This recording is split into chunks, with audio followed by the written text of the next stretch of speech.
Madame, Monsieur, bonsoir. Merci d'être à l'écoute de l'émission Cercle du Livre. Bonsoir Samy. Bonsoir Marc, bonsoir à tous les auditeurs de l'émission.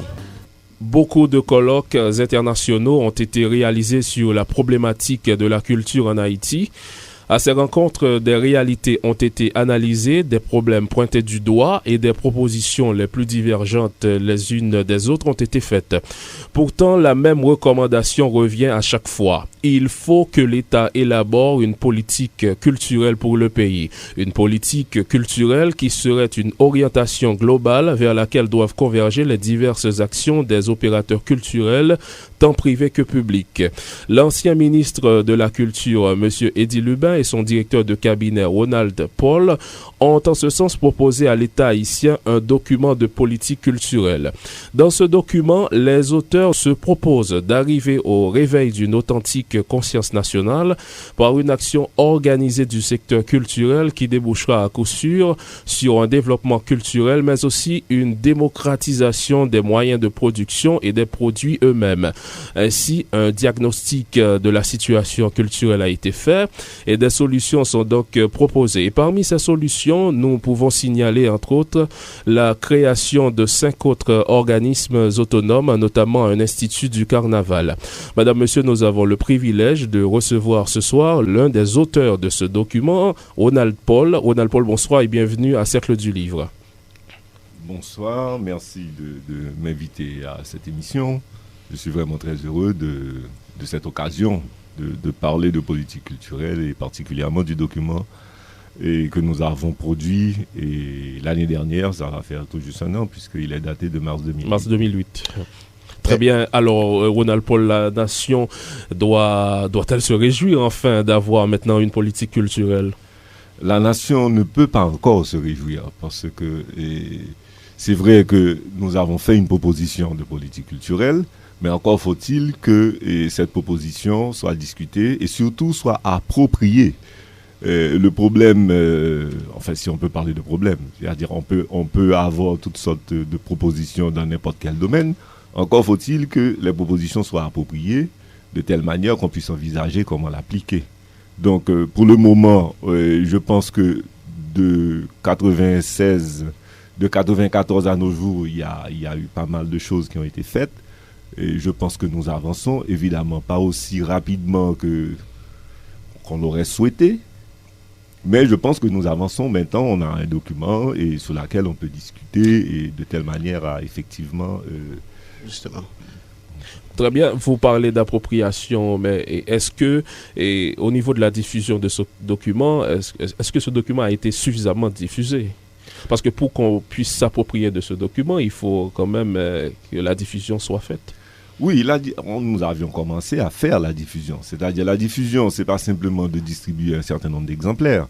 La diffusion, c'est aussi l'organisation d'un certain nombre de rencontres, de telle manière qu'on puisse effectivement discuter de la chose, je dirais, sérieusement. Tout à Donc, fait. nous avions commencé avec la diffusion du document. Nous avions organisé, et encore l'année dernière, c'est-à-dire le premier forum national des opérateurs culturels à Marchand-des-Salines. Okay. Et bon, donc, justement, c'est une diffusion qui avait commencé à se faire. Mais bon, disons que le processus connaît actuellement, je ne veux pas dire de blocage, mais on va dire de ralentissement, en tout cas une parenthèse. Et j'espère qu'on pourra reprendre ça. Justement, alors Ronald Paul, permettez-moi de casser un peu le rythme avant d'entrer dans l'analyse du document. Je voudrais en tout premier lieu que vous vous présentiez aux auditeurs. On sait que vous êtes un ancien directeur de l'ENART, mais parlez-nous un peu de vous, de votre parcours académique, de votre parcours aussi dans l'administration publique. Bon, maintenant je suis un jeune vieux de 52 ans, ça veut dire je suis entré dans l'administration publique assez jeune. Mon premier boulot à l'administration publique, j'étais étudiant. J'étais inspecteur du travail. Et puis bon, j'ai fait des études de psychologie à Port-au-Prince d'abord, et puis à Bruxelles ensuite, donc 8 ans d'études de psychologie. Je suis revenu au pays, j'ai travaillé encore au ministère des Affaires sociales dans le secteur de l'évaluation de projets, Timoun Bienvenue, ce genre de choses. Et puis, à un certain moment, je me suis arrêté et j'ai décidé de changer d'orientation totalement. Et on venait d'ouvrir le ministère de la Culture et j'ai postulé pour un boulot au ministère de la Culture. Donc ça m'a donné l'occasion de partir en France pendant 1 an pour aller étudier et la gestion culturelle. Donc je suis revenu avec un diplôme de 2SS de politique culturelle. Après, donc à mon retour, je me suis retrouvé directeur du développement culturel. Et ça m'a permis de piloter, d'initier d'abord, il faut le dire, d'initier, de piloter et de développer le projet des centres de lecture et d'animation culturelle qu'on connaît sous le nom des CLAC à travers les 10 villes du pays.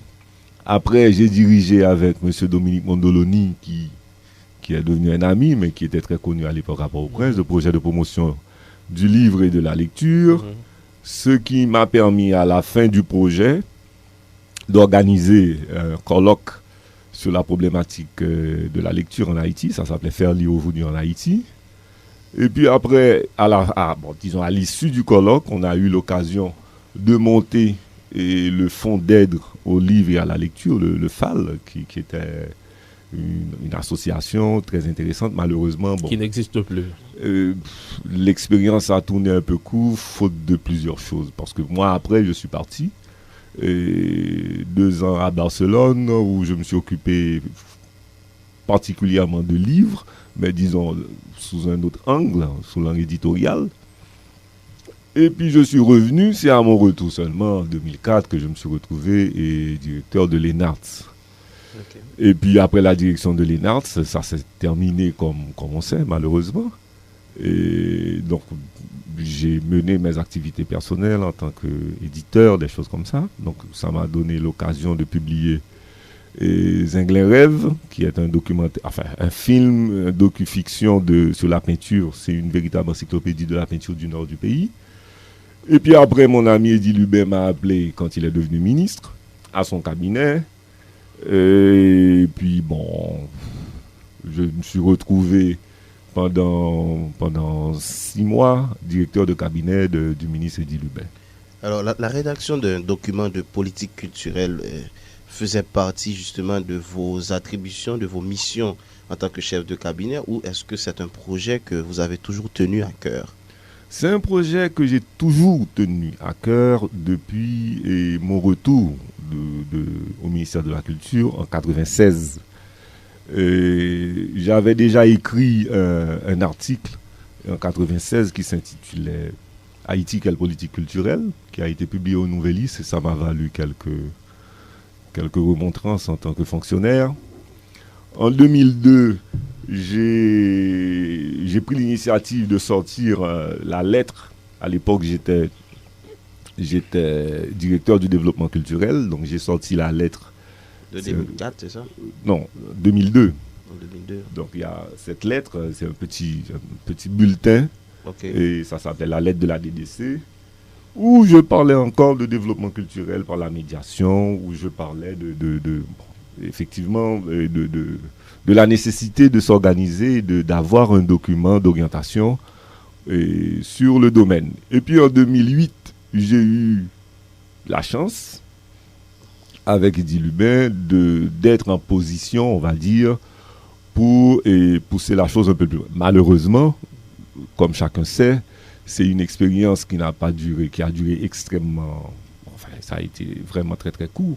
Et disons que moi, je me suis retrouvé directeur de cabinet en février. Le gouvernement est tombé... Enfin, bon, c'est-à-dire M. Alexis a été, comment dire ça, démis de ses fonctions 2 mois plus tard.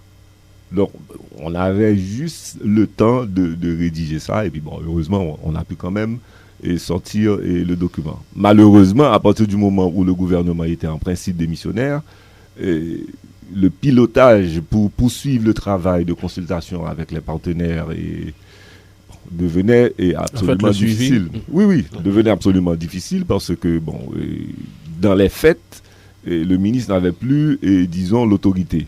Nous avons quand même organisé le premier forum des associations culturelles, et parce que bon, c'est quelque chose qui avait été programmé depuis bien avant, depuis le début, dès que moi je suis devenu directeur de cabinet en février, et j'ai programmé cette activité, donc on a pu quand même tenir l'activité en fin août, et bon, Et puis Finalement, donc, c'est un travail qui vous a pris beaucoup d'efforts, non seulement des efforts intellectuels, mais aussi un travail de terrain considérable.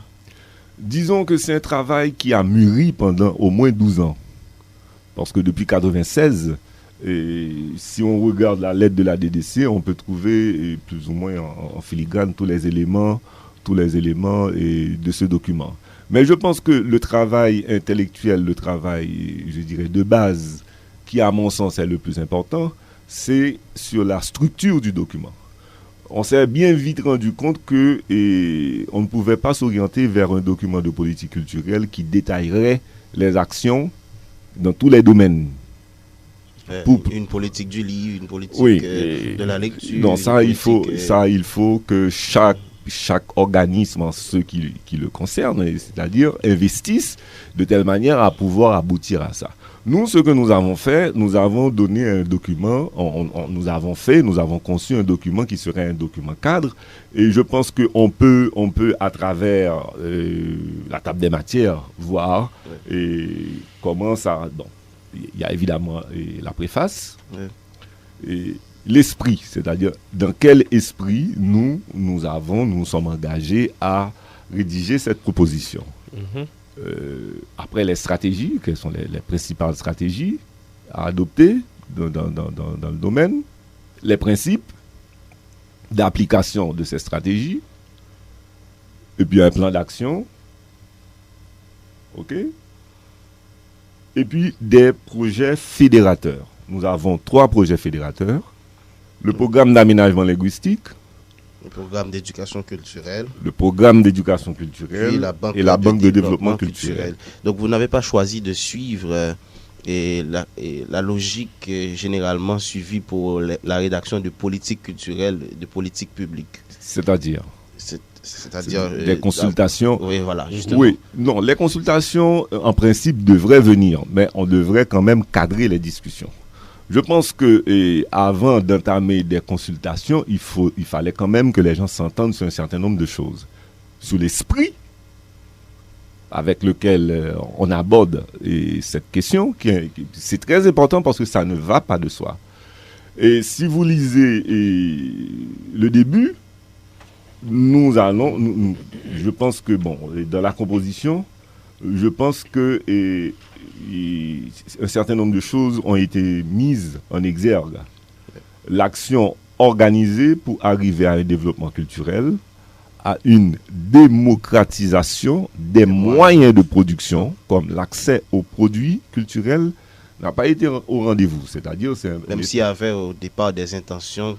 Il y avait des intentions. L'intention, l'intention est toujours là. Je pense que maintenant, je crois qu'il faut... Moi, je ne suis pas du tout dans la logique de douter du patriotisme des gens qui dirigent.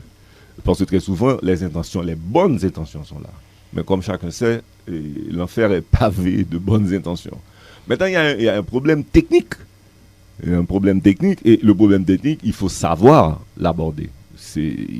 Ou bien on le sait, ou bien on ne le sait pas. Si on ne le sait pas, on demande des consultations. Je pense que dans tous les pays du monde, n'importe quel dirigeant, ils font tous la même chose. On demande des consultations techniques, parce qu'on ne peut pas tout savoir. Donc, l'esprit dans lequel nous avons abordé cette affaire, c'était premièrement de mettre en cohérence l'appareil. Parce que tout le monde sait, il y a le ministère de la Culture qui est quasiment le dernier, pas le dernier né, mais presque le dernier né de l'ensemble du dispositif. Donc il faut mettre tout ça en cohérence et de telle manière à avoir un appareil d'État cohérent et fort. Cohérent dans l'articulation des différentes entités qui interviennent dans le champ culturel et fort dans sa capacité à effectivement... Vous savez mieux que nous, le ministère de la Culture comprend notamment des organismes concentrés ou techniquement déconcentrés. Dites-nous quels ont été donc les apports de ces organismes dans la rédaction de ce document. Je dois dire que nous avons adopté la méthode qui est la suivante. Nous avons d'abord rédigé ce document qui a un cadre, et puis après, l'idée était c'est pas l'idée, je veux dire que dans la structure même du fonctionnement du ministère de la Culture, il y a ce qu'on appelle, j'oublie le nom, mais c'est une réunion des directeurs généraux qui est le Conseil d'orientation stratégique, ça me revient, un COS. On était censé organiser un COS. Mais comme vous savez précisément, ce document est sorti quand le gouvernement était déjà démissionnaire. Ce qui fait que le ministre avait, disons, un problème d'autorité, de légitimité. Donc nous n'avons pas eu l'occasion d'organiser ce COS qui était le lieu où il était question de soumettre ce document, de discuter avec les différents directeurs des différents autres secteurs de telle manière à étoffer le document de politique culturelle pour qu'on aboutisse effectivement à quelque chose qui soit beaucoup plus détaillé que ce que nous avons là pour le moment. Mais est-ce que les nouvelles autorités du ministère tiennent compte aujourd'hui de ce document? Ça, il faudrait demander aux nouvelles autorités du ministère. Et nous avons laissé nos dossiers. Et je pense que le ministre Lubin a eu des séances, 2 ou 3 séances de travail avec le ministre Olsen. Il y a certaines séances auxquelles j'ai moi-même participé. Nous avons très scrupuleusement transmis les dossiers. Et maintenant, c'est au ministre Olsen qu'il faudrait poser cette question, s'il tient ou pas compte des éléments. Ça devrait rentrer dans la logique de la continuité. Mais là, c'est le citoyen qui parle. Évidemment, on devrait rentrer dans la logique de la continuité. Je veux dire, on peut ne pas être d'accord avec l'esprit.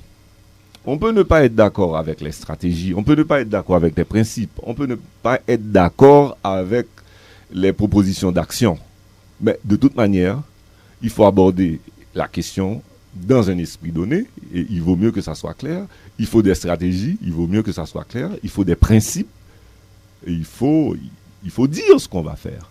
Je voudrais revenir un peu sur la question tout à l'heure, et à savoir concernant les organismes déconcentrés du ministère. Et vous n'avez pas l'impression qu'ils devraient être contactés avant cette politique culturelle? Ce COS devrait être le préalable pour une politique culturelle. Non, c'est pas mon opinion. D'ailleurs, je pense que pour qu'on soit efficace dans l'élaboration d'une telle démarche, je pense que d'abord il faut préparer un cadre. Il faut savoir de quoi on va discuter. Voilà. Parce que chaque organisme autonome s'occupe du domaine dans lequel il est. Le ministère, théoriquement, c'est l'instance de régulation, il est là pour, on va dire, chapeauter le tout. Donc, il est censé avoir une vision globale. Maintenant, il ne s'agit pas d'avoir un document et de l'imposer. Il s'agit de concevoir un cadre pour pouvoir accueillir une discussion pour un travail qui soit efficace. Parce que sinon, nous allons aboutir à quelque chose d'absolument incohérent et ça va être encore plus compliqué. Mais moi, je ne vois pas... il y a des susceptibilités qui ont été exacerbées parce que certaines personnes ont estimé qu'on devait les contacter d'abord. Et puis ensuite, premièrement, je pense qu'il faut qu'on s'entende. Le ministère, c'est quand même le ministère. C'est-à-dire, c'est le ministère qui a la charge de cette affaire-là. C'est d'abord le ministère. Et vous me donnez l'occasion, Ronald Paul, de poser cette question. Est-ce que vous n'avez pas eu l'impression, au cours de votre passage au sein du ministère, qu'il existe un certain malaise chez les structures à accepter le leadership du ministère? Oui, c'est un malaise qui existe depuis que le ministère a été créé. Parce que justement, la plupart de ces structures ont existé avant même la création du ministère. Oui, bien sûr. Bien sûr. Donc c'est un père né fort tard. C'est pas un père parce que c'est pas un père parce que c'est pas un père. Je dirais disons c'est le quartier général, c'est la tête. On a un ensemble d'organismes. Il faut bien quelque part où tout ceci est mis en cohérence. Et on va dire c'est le capitaine de l'équipe ou bien je sais pas moi le coach, c'est le maestro de l'orchestre, c'est ça, c'est pas le père. c'est pas le père, parce qu'un père, en principe, dit Ce qu'il faut faire. ce qu'il faut faire et comment il faut le faire. Et il est censé savoir. Oh non, c'est pas le cas. Je veux dire, on peut pas demander à un ministre de savoir tout en ce qui concerne les différents domaines, que ce soit la lecture publique, que ce soit le patrimoine, que ce soit les droits d'auteur, que ce soit la communication. Non, il n'a jamais été question de cette manière-là. Je pense que il faut concevoir la chose comme des adultes. Mais c'est quand même la tête. C'est la tête, c'est-à-dire c'est le lieu où on oriente. Maintenant, vous admettez qu'il y a un malaise?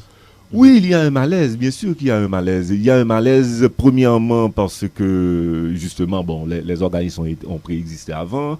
Je pense que certaines personnes qui travaillent dans ce champ, et sont un peu mal à l'aise vis-à-vis des ministres et qui sont nommés, les différents ministres, pour différentes raisons, parce que c'est vrai que, pour mille et une raisons, et puis surtout parce que le ministère n'a pas de loi organique, et enfin, je vais le dire, je pense que c'est un problème qui concerne toute l'administration publique haïtienne. C'est-à-dire que il y a certains organismes qui sont devenus, parce qu'ils font plus ou moins bien leur boulot, ou bien parce qu'ils sont connus plus ou moins bien du public, ont tendance à échapper un peu à l'autorité d'un ministère, faute de, je dirais, de mode de fonctionnement formel et logique. Donc, il y a ça dans toute l'administration publique haïtienne. Je pense que c'est un problème de l'administration publique. D'autant que, comme je disais tout à l'heure, la loi organique du ministère n'est toujours pas votée. Ronald Paul, venons-en au document en tant que tel. En passant, nous devons vous féliciter pour ce travail. Et aussi nos félicitations à l'ancien ministre Eddy Lubin. Dans la préface du document, M. Lubin parle d'une authentique conscience nationale. Alors, faites-vous une différence entre une authentique conscience nationale et une conscience nationale authentique? Personnellement, je ne fais pas la différence, mais disons pour des raisons de style, qui est celui de M. Lubin. Et je pense que quand il dit authentique en mettant authentique avant, ça frappe un peu mieux. Mais il n'y a pas de différence. On parle bien d'une conscience nationale, c'est-à-dire la conscience de notre identité.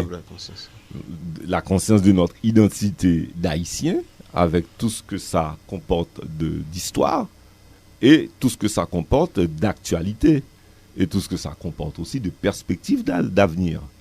National, parce qu'il faut bien que ça soit national. Ce n'est pas une conscience multinationale, bien une conscience c'est une conscience qui est ancrée quelque part sur un territoire, qui s'identifie avec l'histoire d'une nation, etc., etc. Alors, Ronald Paul, on sait que la faculté d'ethnologie est le seul endroit dans le pays où l'on fait une approche scientifique de la culture. On y enseigne l'anthropologie. Et je voulais savoir quelle a été la participation de cette entité dans ce travail. Moi, je voudrais apporter une petite correction. C'est vrai, la faculté d'ethnologie fait une approche scientifique de ce qu'on appelle la culture. Ouais. Premièrement, il faut distinguer, je pense, la culture, dans ce sens-là, et la culture en tant qu'objet d'intervention du ministère de la Culture en tant que tel. Ouais.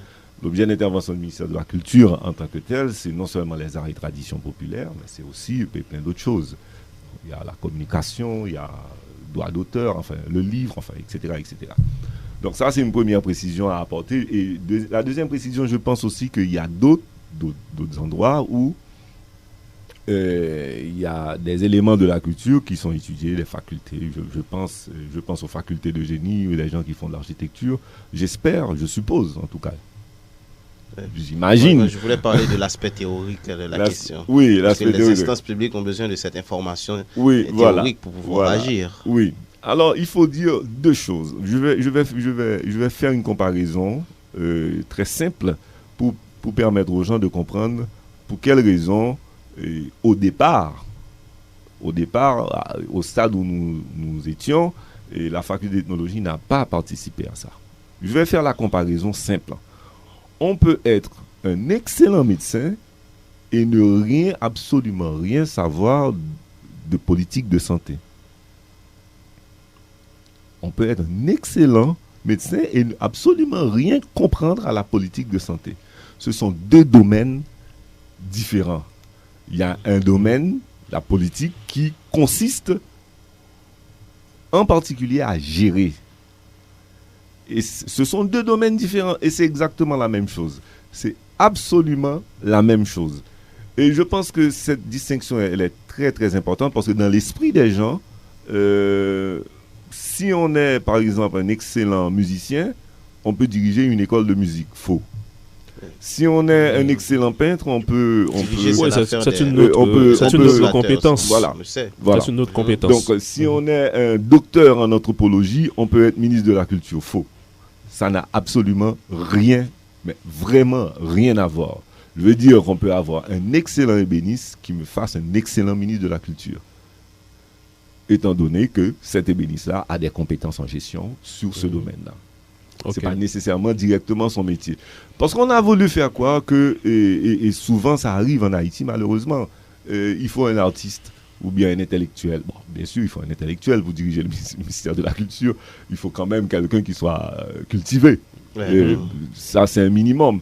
Mais disons, c'est fondamentalement, il s'agit de gestion de la chose culturelle. Je veux dire que quand quelqu'un discute, par exemple, de droit d'auteur, il n'a pas besoin de savoir jouer au piano. Okay. Quand quelqu'un discute de bibliothèque, de lecture publique, il n'a pas besoin d'être écrivain.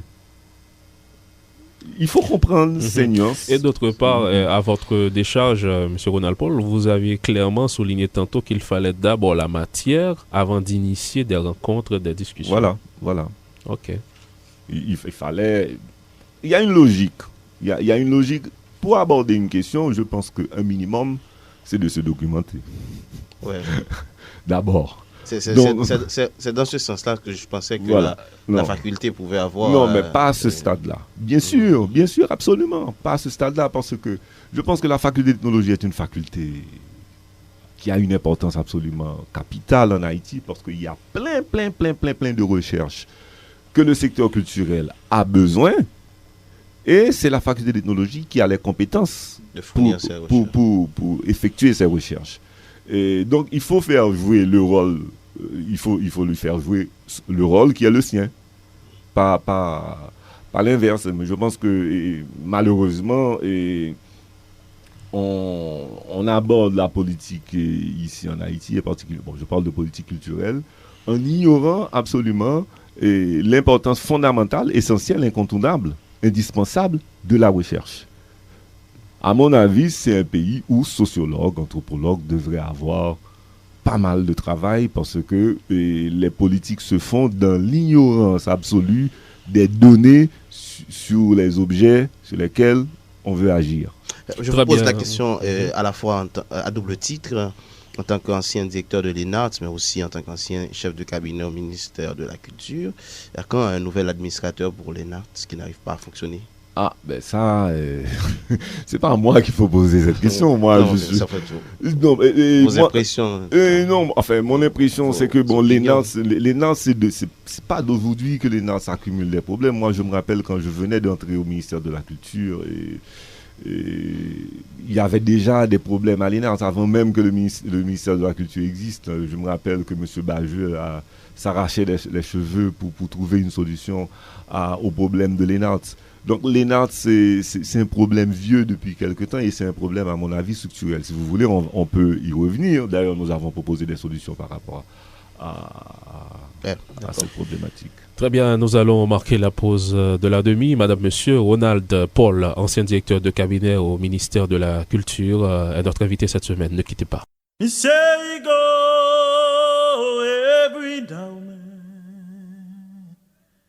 say you go every night and day.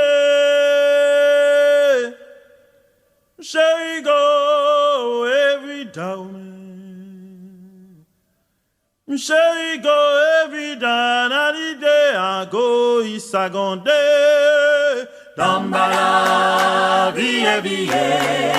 L'onigüeto ago isagonde, dambala vie vie.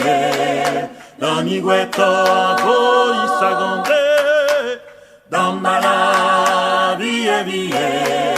L'onigüeto ze agause, se agause ago isagonde. Dambala vie vie, l'onigüeto ago isagonde. Dambala vie vie, l'onigüeto ago isagonde ramna. Dambala vie vie, l'onigüeto dize agause, se agause ago isagonde. Dambala vie vie, l'onigüeto ago isagonde loamna. Dambala vie vie, l'onigüeto se agause ago isagonde. Dambala vie vie, l'onigüeto ago isagonde. Dambala vie vie, l'onigüeto ago isagonde ramna. Dambala vie vie, l'onigüeto ago isagonde. Dambala vie vie, l'onigüeto.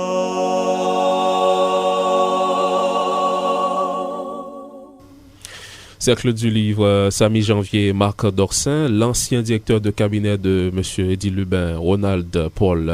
Je vous le rappelle, est notre invité ce soir. Avec lui, nous analysons ce document qu'il a co-rédigé avec M. Lubin. L'objectif de la politique culturelle nationale, selon les auteurs, c'est d'arriver au réveil d'une authentique conscience nationale. Mais juste avant, il y a quelqu'un à qui nous avons confié, Ronald Paul, l'idée de cette émission autour du document, Ronald Paul, et il nous a fait savoir qu'il recuse ce document, même sans l'avoir lu, parce qu'il dit qu'il est contre cette tendance qui veut que l'identité culturelle haïtienne soit réduite au vaudou, et puis il ajoute qu'il dit cela en raison de l'appartenance affichée de l'ancien ministre à ce culte. Et alors, vos impressions? Bon, je suis partagé entre rire et pleurer. Parce que comment peut-on récuser quelque chose sans l'avoir lu? Donc, ça veut dire qu'on a plus un sujet de conversation. On parle plus du bouquin. Ouais. Et si je comprends bien, on parle de M. Lubin. Alors, bon, moi, j'ai envie de dire que M. Lubin n'affiche pas. M. Lubin est vaudouisant comme quelqu'un est catholique ou bien n'importe quoi. Mais j'ajouterais que M. Lubin n'est pas seulement vaudouisant. M. Lubin, c'est quelqu'un d'extrêmement cultivé. Hein? C'est le meilleur spécialiste du patrimoine et du nord de ce pays. C'est le meilleur spécialiste, je le dis très haut, très fort. C'est quelqu'un d'honnête, extrêmement honnête. En plus, c'est pas quelqu'un d'arrogant, mais c'est quelqu'un de très fier. Donc, c'est pas seulement un vaudouisant. Et je pense que M. Lubin a des qualités qu'on pourrait lui envier. Donc, il n'a jamais été question de réduire la culture haïtienne au vaudou. Il n'a jamais été question de ça. Il a surtout été question de ne pas renier l'aspect vaudou de la culture haïtienne. Je veux dire que moi, je suis un Haïtien.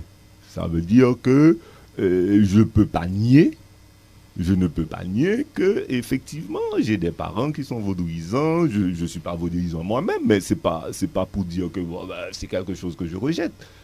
Je veux dire, je suis ce que je suis. J'ajouterais que M. Lubin, puisque c'est de lui qu'il s'agit, c'est en plus quelqu'un de très équilibré dans sa tête. Alors moi, ça me fait... J'ai dit tantôt que je suis partagé entre rire et pleurer. je disais pleurer parce que je me disais, ça fait 90 ans, un certain monsieur qu'on appelle Jean Price Mars, critiquait exactement ce genre d'attitude. Ça fait 90 ans, nous étions sous l'occupation américaine. Donc, moi, j'ai envie de dire que, oui, il n'affiche pas, il est vaudouisant, c'est son droit le plus entier, c'est son identité. Ouais. Et je dirais qu'il n'a jamais été question de réduire la culture haïtienne au vaudou. Il a surtout été question de ne pas renier, la différence est de taille, de ne pas renier l'aspect vaudou de la culture haïtienne. D'ailleurs, qui peut renier ça? Ce serait malhonnête. On s'extasie devant la musique racine, on s'extasie devant la peinture naïve, on s'extasie devant les tôles découpées, on s'extasie devant les verres, on s'extasie devant toutes les formes d'expression artistique du vaudou, mais on ne veut pas qu'on nous identifie comme vaudouisants. Moi, j'estime que c'est une hypocrisie qui va nous détruire. Donc, voilà ce que j'ai à répondre. Je ne connais pas la personne qui a dit ça, mais bon, je trouve que peut-être que demain matin, je vais beaucoup en rire parce que ce sera... Mais je n'ai pas envie de me moquer de la personne en même temps parce que je sais que cela procède d'une souffrance, d'une incapacité à assumer tranquillement ce que on est. Nous sommes des Haïtiens, point barre. Et j'ai lu dans le journal dernièrement, nous sommes noirs et très beaux. Nous sommes des Haïtiens, nous sommes très beaux. On n'a rien, absolument rien à renier. Voilà. Est-ce qu'il n'y a pas une autre façon de lire cette déclaration, à savoir quelqu'un qui voudrait des dirigeants une certaine neutralité? Je ne sais pas, peut-être qu'on peut lire la déclaration de cette manière-là. Une certaine neutralité vis-à-vis de quoi? S'il ne faut pas manquer vis-à-vis des différents cultes, des différents... puisque nous vivons dans un pays multiculturel finalement. Nous vivons dans un pays multiculturel, on va dire qu'il y a une grande diversité dans sa même culture. Il y a la culture haïtienne qui a une grande diversité à l'intérieur. Et quoi répondre à ça? Moi, je pense que si il avait été question, par exemple, d'une forme d'intégrisme protestant ou bien catholique, on n'aurait pas dit afficher comme si c'était un geste indécent. Moi, je trouve ça très malheureux. C'est quelqu'un qui... C'est une opinion qui... Bon... C'est pas un problème de neutralité. On est neutre par rapport à quoi?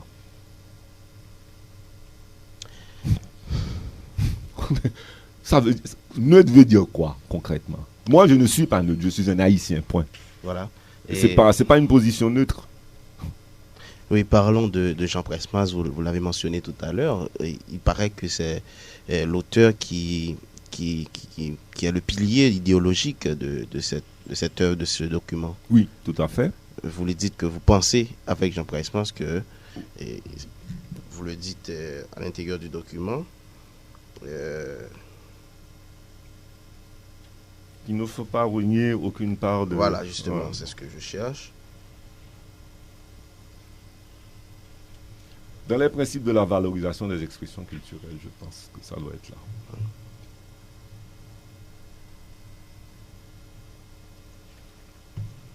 Nous n'avons de chance d'être nous-mêmes que si nous ne répudions aucune part de l'héritage ancestral. Aucune part. Aucune part. Ni l'Afrique, ni l'Europe.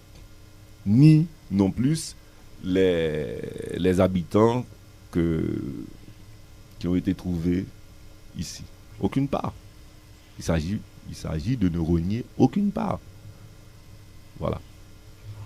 C'est vrai, c'est le pilier idéologique parce que, à notre sens, il nous a semblé que Price Mars, à travers non seulement ainsi par la langue, mais disons à travers toutes ses études, nous a semblé être le personnage, l'écrivain, en tout cas le discours qui a tenté le mieux, non seulement de cerner les travers de la mentalité haïtienne, mais aussi a tenté le mieux de réunir non pas de diviser, mais de réunir tous les Haïtiens. Donc nous avons choisi Price-Mars parce que c'est une figure qui réunit tout le monde, l'élite et ceux qui ne sont pas de l'élite. Voilà, entrons davantage dans le document lui-même. Avec plaisir. Là, je voudrais parler des stratégies. Des stratégies que le ministère va utiliser pour arriver... Le ministère se propose, d'accord. Se proposait. Parce qu'il s'agit d'une proposition. Hein. Se proposait d'utiliser. Oui, des axes stratégiques. Voilà. C'est d'abord la formation. Oui.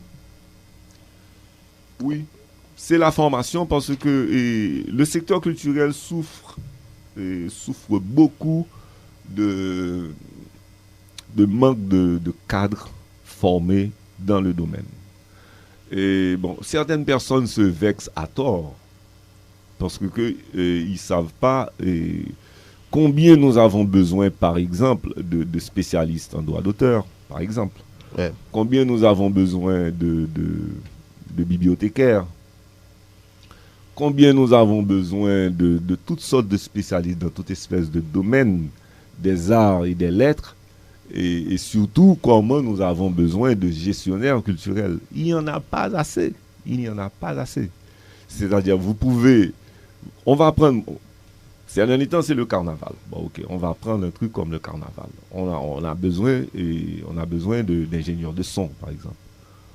Il n'y en a pas beaucoup d'ingénieurs de son. On a besoin de décorateurs professionnels. On n'en a pas beaucoup. Il y a des gens qui ont du talent.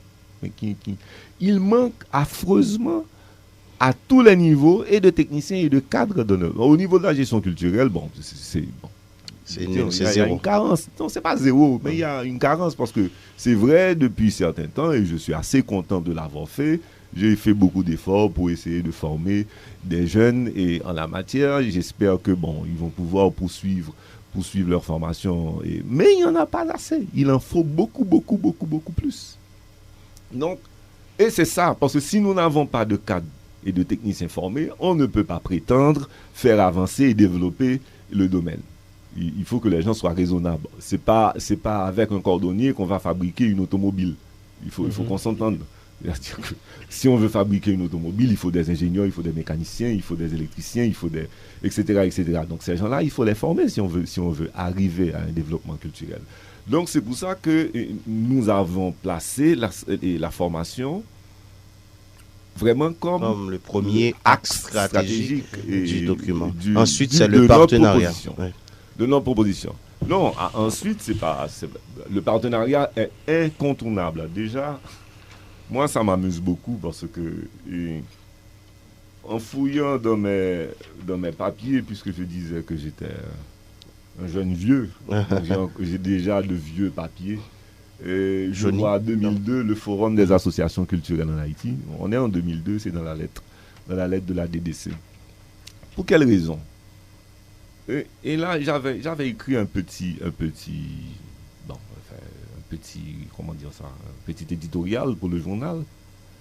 Et je lis, il s'agit pour nous de faire avec la population, première productrice, et première consommatrice et consommatrice privilégiée des arts, de l'artisanat et des lettres, et non pour elle. Il s'agit de faire avec, parce que ce sont eux qui produisent cette affaire qu'on appelle la culture. Nous savons que les chances d'accès aux services, je vais pas lire tout l'éditorial, mais je dirais que le problème du développement culturel nous entraîne directement vers la rencontre de cette population. Puisque c'est pour les gens, il ne faut pas oublier que cette politique, on l'a conçue pour des gens. C'est une politique des arts, des lettres et de l'artisanat, mais ce n'est pas pour les arts, les lettres et l'artisanat. C'est pour des gens. Ouais. Et c'est les gens qui sont à la fois producteurs et à la fois consommateurs de cette affaire-là. Donc ça, disons, c'est une position, si vous voulez, idéologique, de travailler, de faire avec au lieu de faire pour. De toute façon, on ne peut pas faire pour. On est mal placé pour faire pour qui que ce soit. On ne peut faire qu'avec. On ne peut faire sérieusement, surtout dans le domaine culturel, qu'avec. Deuxièmement, Deuxièmement, je pense que quand on regarde le dispositif administratif culturel en Haïti, si nous ne tenons pas compte de la quantité absolument impressionnante d'initiatives privées ou bien d'initiatives, je dirais, civiles, on va dire ça comme ça, qui font que ces initiatives font que nous ayons des bibliothèques de quartier, nous ayons un ensemble de structures. Si on ne lit pas la réalité de cette manière-là, nous allons même nous décourager. Parce que si on regarde bien, est-ce qu'il y a une vraie salle de théâtre en Haïti? Pourtant, il y a du théâtre en Haïti. Moi, j'ai été... Salle de cinéma également. Des salles de cinéma, bah oui, mais nous avons, dans notre démarche, consulté des musées. Alors, vous seriez absolument étonné de lire les statistiques de l'Institut haïtien de statistique et d'informatique. Parce que les choses existent.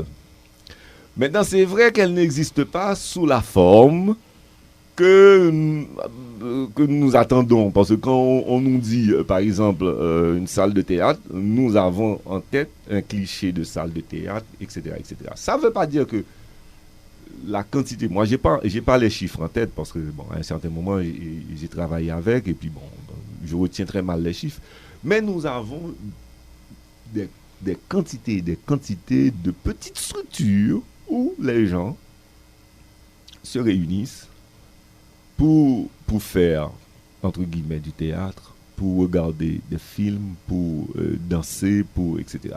Maintenant, il s'agit de tenir compte de ces choses-là, faire avec la population, parce que la population ne va pas attendre l'État pour aller au théâtre, mais pour faire du théâtre. Donc, il s'agit de tenir compte de ces choses-là, de les encadrer, de telle manière à ce que ces choses-là deviennent effectivement des équipements qui répondent à un certain nombre de normes, de telle manière qu'on puisse les voir, les lire effectivement comme, par exemple, musée, comme, par exemple, bibliothèque, comme, par exemple, salle de cinéma, etc. etc. Oui, et vous proposez la création de 5 autres structures autonomes. Vous ne pensez pas qu'il aurait été plus sage d'organiser, de structurer, surtout d'harmoniser les structures déjà existantes? Mais oui, c'est sage. Mais je pense que c'est même la première chose que nous ayons dit, d'ailleurs, dans l'esprit. Il faut, c'est encadré. Il faut un appareil d'État cohérent et fort. Cohérent dans l'articulation des différentes entités qui interviennent dans le champ culturel, c'est-à-dire l'ensemble des organismes autonomes et l'ensemble d'autres institutions de la société civile qui interviennent. Il faut mettre ça en cohérence. Donc c'est vraiment la première chose que nous étions dit. C'est vraiment la première chose qu'il fallait faire. Maintenant, c'est vrai que nous avons proposé la création de 5 autres. Oui. Une banque de développement culturel, voilà. Une société nationale de production audiovisuelle et multimédia, SONAPAM. Oui. Vous avez aussi proposé la création d'une académie haïtienne qui est prévue par la Constitution de 1987, voilà. Qui n'a jamais vu le jour. Ben oui, parce qu'on a un problème d'aménagement linguistique dans ce pays, on souffre de déficience linguistique aiguë. Nous allons mourir linguistiquement. Vous avez proposé aussi la création d'un institut national à la formation au métier des arts et de la culture. Et enfin, un institut national du carnaval. Oui. Et pendant qu'on y est, c'est la période carnavalesque. Alors, un institut. Disons que cette idée d'institut du carnaval, c'est une idée qui est là depuis quand même pas mal d'années. Je veux dire, moi, ça fait... Je pense que depuis que je suis au ministère de la Culture, j'entends parler d'un organisme qui s'occuperait spécifiquement du carnaval. Et je pense que on a eu une sorte de consensus depuis très longtemps sur cette affaire-là, donc il fallait avancer pour mettre en œuvre. Le carnaval, bon, je ne vais pas rejustifier la création de l'Institut du carnaval, mais je pense que le carnaval, par rapport à ce que ça représente sociologiquement, économiquement, politiquement, a besoin d'être prise plus au sérieux que la manière dont on le fait. On le fait maintenant. Parce que je pense que le carnaval a des potentialités extraordinaires sociologiquement et économiquement, et que c'est quelque chose qu'on devrait penser à l'année longue, non pas 2-3 mois avant. Il faut le penser sur le long terme, de telle manière à l'organiser vraiment différemment. Mais je pense que tant et aussi longtemps qu'on aura le carnaval tel que nous l'avons là, on va avoir le carnaval. Je ne pense pas que nous pourrons exploiter effectivement toutes les potentialités de ce phénomène social. Et c'est dommage. Maintenant, pour les autres institutions, notamment... le SONAPAM. SONAPAM, la Société nationale de production audiovisuelle et multimédia, je pense que c'est une nécessité absolue ici, parce que si on ne maîtrise pas cette technologie pour faire passer nos contenus, on aura vraiment beaucoup de problèmes. Quand je dis on aura vraiment beaucoup de problèmes, on va rester sous-développé. Je pense qu'Haïti, comme n'importe quel peuple, devrait pouvoir se donner les moyens d'être producteur de contenu sur les réseaux de nouvelles technologies. Et quand je parle de réseaux de nouvelles technologies, je pense à la nouvelle télévision. Et je parle de la télévision parce que il faut comprendre que les télévisions en Haïti, aucune télévision en Haïti n'a les moyens de production. Ouais. On peut produire le journal télévisé, des choses comme ça, mais je veux dire, nous serons toujours condamnés à prendre du marina. Oui, on connaît déjà des scandales de ce genre. Bon, on sera toujours condamné à prendre des émissions qui viennent de l'étranger et on ne pourra pas produire. Et Dieu seul sait si nous avons besoin de cette capacité de production, ne serait-ce que pour des choses d'éducation civique, par exemple. Ouais. Des petits films, et puis des productions un peu plus de plus grande envergure, de fiction, des documentaires, etc. On a besoin de maîtriser cette affaire-là. Donc, la SONAPAM, c'était pour ça.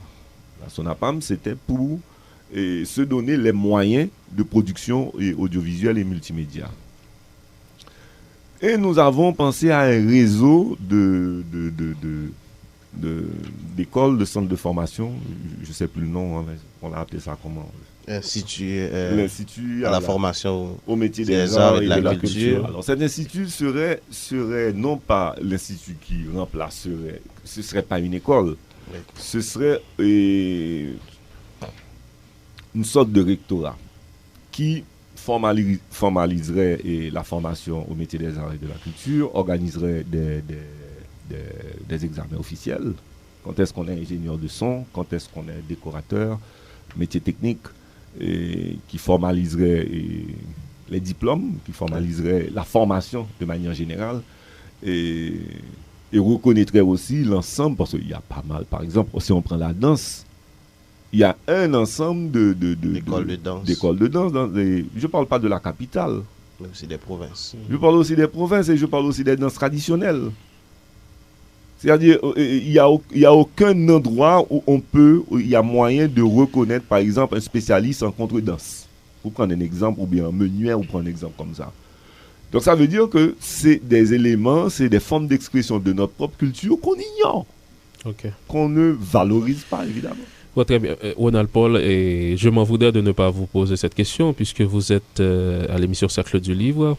Quelles sont donc vos réflexions pour une politique du livre en Haïti? Rapidement. Rapidement, moi je dirais, premièrement, il faut se documenter sur la question. Ça, il n'y a pas à sortir de là. Je veux dire, on veut faire une politique de n'importe quoi, il faut se documenter là-dessus.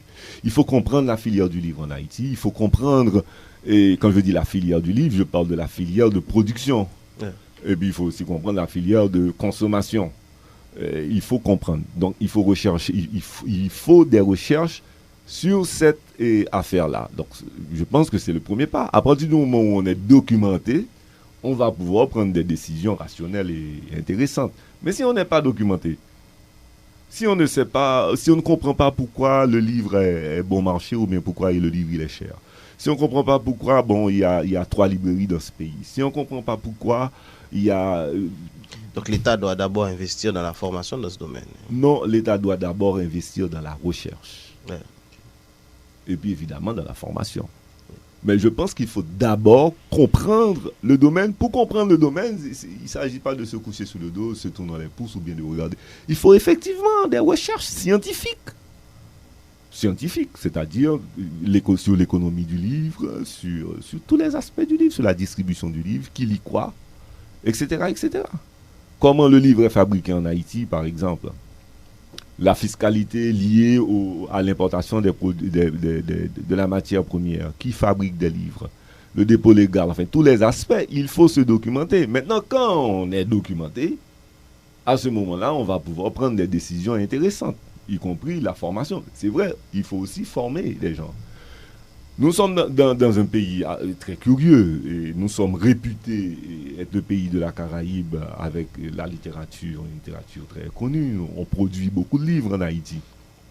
Mais les professionnels du livre, c'est-à-dire les techniciens, typographes, graphistes, etc., les imprimeurs, enfin tous les métiers qui sont liés au livre, relieurs, etc., on les a pas. Ils sont formés nulle part.